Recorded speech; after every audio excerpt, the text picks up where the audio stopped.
In today's video, we delve into a shocking family story where a seemingly harmless situation takes a turn for the unexpected. Tune in as we explore the boundaries of trust and the aftermath of a grandmother's controversial decision while babysitting that left the parents in utter disbelief. So my wife and I have 2 kids, a nearly 3-year-old and an 18-month-old. We won a cruise to the Bahamas for 2, meaning the kids couldn't go. My mother volunteers to watch the kids. Great, it's all settled. We're going to get away for a week and have some time for ourselves. As the date approaches, Mom starts talking about having the kids at her house for the week. We told her we were under the impression that she was going to be at our house. All the kids' stuff is here. Our home is a single story, and east to track the kids in. It's significantly closer to all of their doctors for emergencies. We're talking 20 mins versus an hour and a half. And our house is baby-proofed where hers is not. So we said we really felt they should be at our house, and if that didn't work for her, we would make other arrangements. She said our house was fine, but days later says she would like to be at her house because my siblings who still live with her could help watch the kids. These are the same siblings who we were told needed to be instructed on how to be nice to toddlers, which is why we weren't invited to Thanksgiving. No thanks. We'll get you support through our own channels, people you know and like, who can pop in to get you relief and help out. We leave for our trip, though as we are showing Mom where everything is and going over food and snacks, she's more interested in playing with the kids than learning where the diapers are. So day 1 in the boat, my wife uses the boat's internet to do a video call to check on the kids.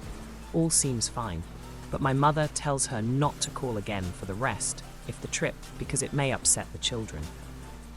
My wife doesn't tell me about that part of their convo right away, but as soon as she does, we call her back. When she answers, she's at her house with the kids, and you can see brand new kids' apparel and paraphernalia in the background. I asked her what happened, and she tells me she was really sick and thinks she got norovirus. Super nauseous. It was all she could do to call her brother, who lives 5 minutes from me, to have him pack the kids in my wife's car and drive an hour and a half to her house. So you were so sick that you couldn't watch the kids, but you could drive home in a car that wasn't yours and endanger kids that aren't yours in the event that you pass out, or spontaneously start vomiting while on the freeway, potentially killing our children. Why didn't you call the list of people who said they'd come help?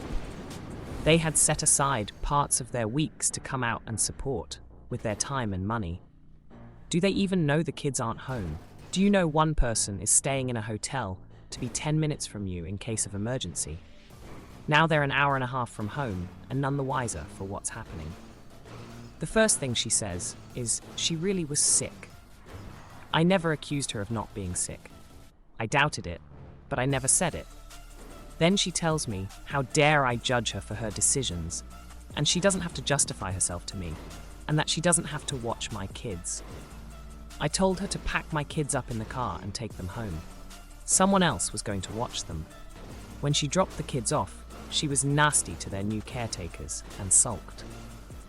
As soon as I knew the kids were safe, I sent her a message saying she clearly didn't respect us as parents. Doesn't matter how many kids she raised, these are ours, and she sure as hell needed to justify herself and check in with us if she was too sick to do her job. We have the right to know what's going on with our kids, and any sane person would call and ask us what we wanted them to do before packing the kids up and taking them away.